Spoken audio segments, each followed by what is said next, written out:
کلمات فتاب علیہ انہ هو التواب الرحیم۔ اللہ تبارک و تعالیٰ نے القا کیا، اللہ تبارک و تعالیٰ نے حضرت آدم علیہ السلام کو چند کلمات سکھائے، اللہ تبارک و تعالیٰ نے حضرت آدم علیہ السلام کو چند کلمات بتائے۔ فَتَلَقَّى آدَمُ مِن رَبِّهِ كَلِمَاتٍ فَتَابَ عَلَيْهِ، تو اس کلمات کا وسیلہ لے کر رب کی بارگاہ میں حضرت آدم نے التجا پیش کری، حضرت آدم نے التجا کری، إِنَّهُ هُوَ التَّوَّابُ الرَّحِيمُ۔ اللہ تبارک و تعالیٰ نے ان کی توبہ قبول فرما لی، ان کی توبہ قبول فرما لی۔ اب اے مسلمانوں، جس کلمات کو اللہ نے سکھایا تھا، بہت بڑا جملہ ہے، آج لوگ بدنام کر رہے ہیں کہ ہاں علی علی کا ذکر کر رہے ہو یا حسین کر رہے ہو۔ سنو وہ کلمات، جس کلمات کو اللہ نے سکھایا تھا، آدم کو بتایا تھا، اللہ تعالیٰ نے حضرت آدم کو جس کلمات کو بتایا تھا، آدم نے جس کلمات کا وسیلہ لے کر خدا کی بارگاہ میں التجا کری تھی، وہ کلمات کیا تھے؟ علامہ امام جلال الدین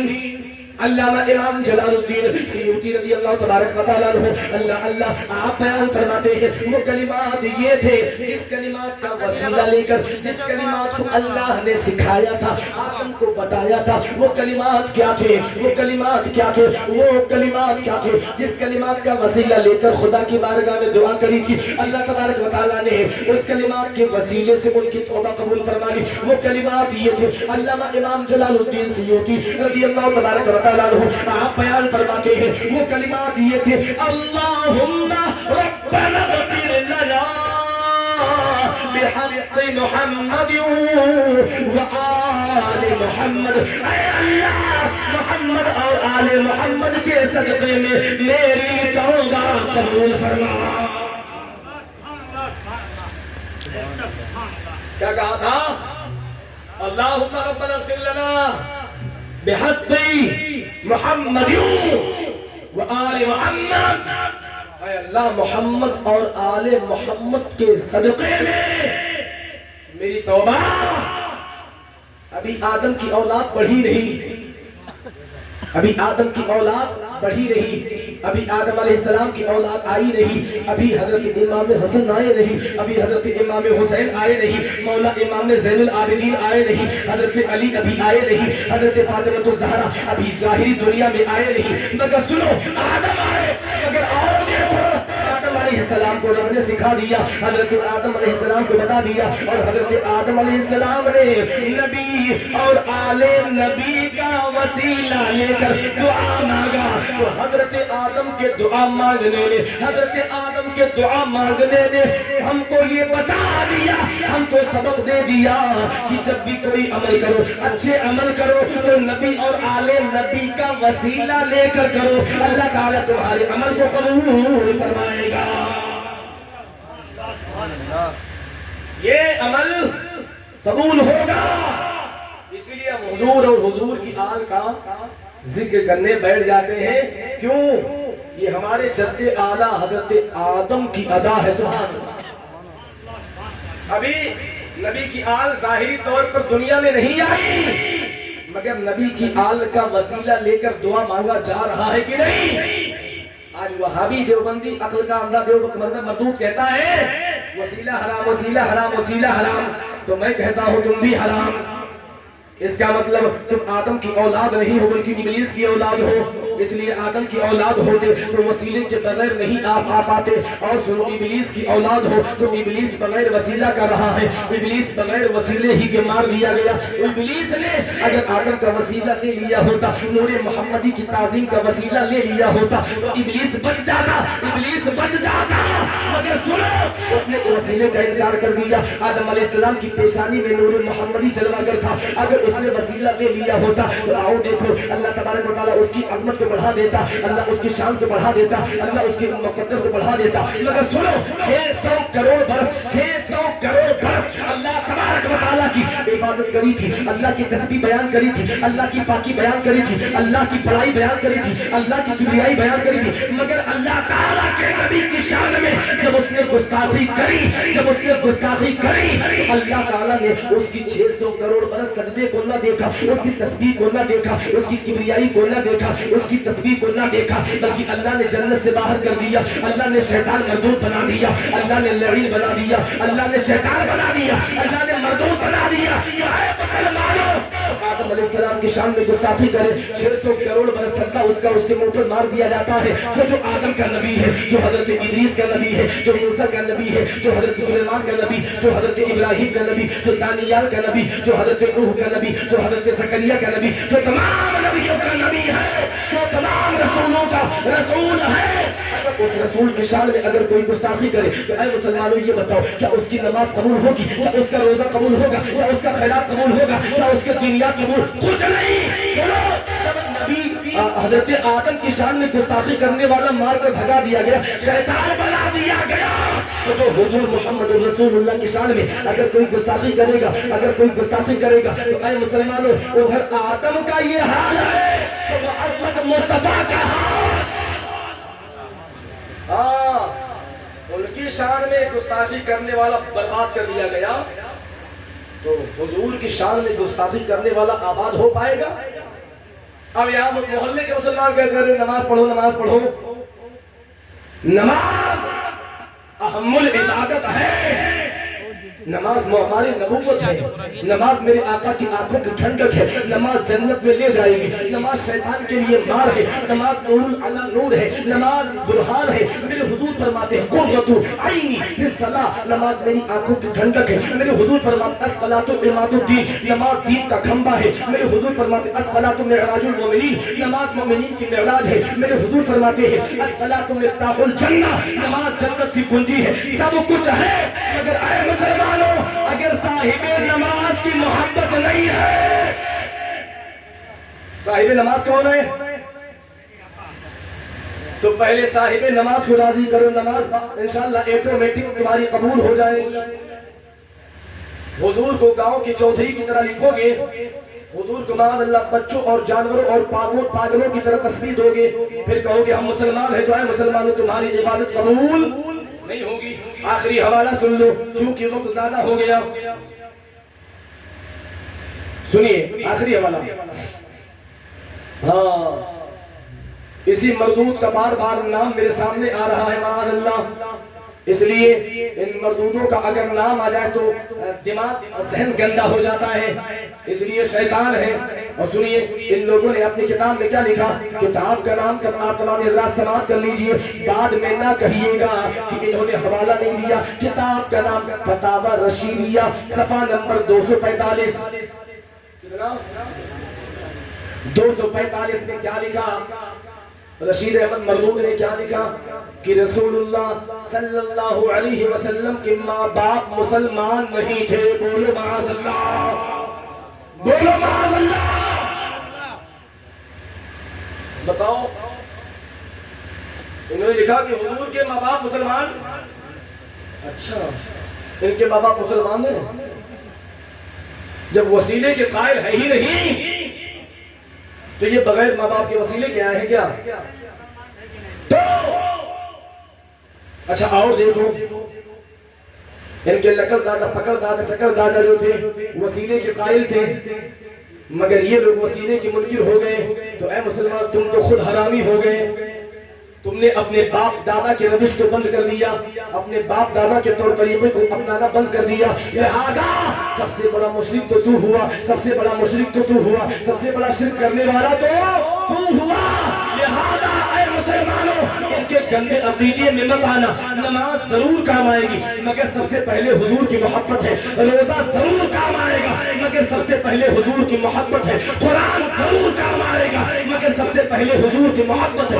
اعلیٰ حضرت بولے اللہ کی سرتابہ قدم شان ہے یہ، انسان ہی انسان وہ انسان ہے یہ۔ قرآن تو ایمان بتاتا ہے انہیں، ایمان یہ کہتا ہے میری، تو سب سے پہلے حضور کی محبت ہے۔ اعلیٰ حضرت عظیم البرکت فرماتے وہ جو نہ تھے تو کچھ نہ تھا، وہ جو نہ ہو تو کچھ نہ ہو، جان ہے وہ جہان کی، جان ہے تو جہان ہے۔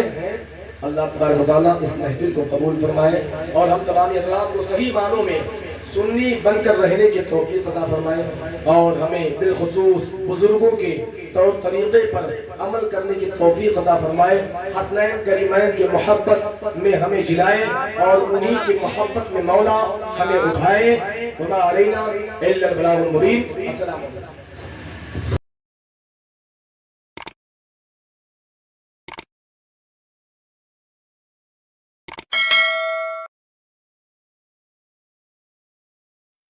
Mm-hmm.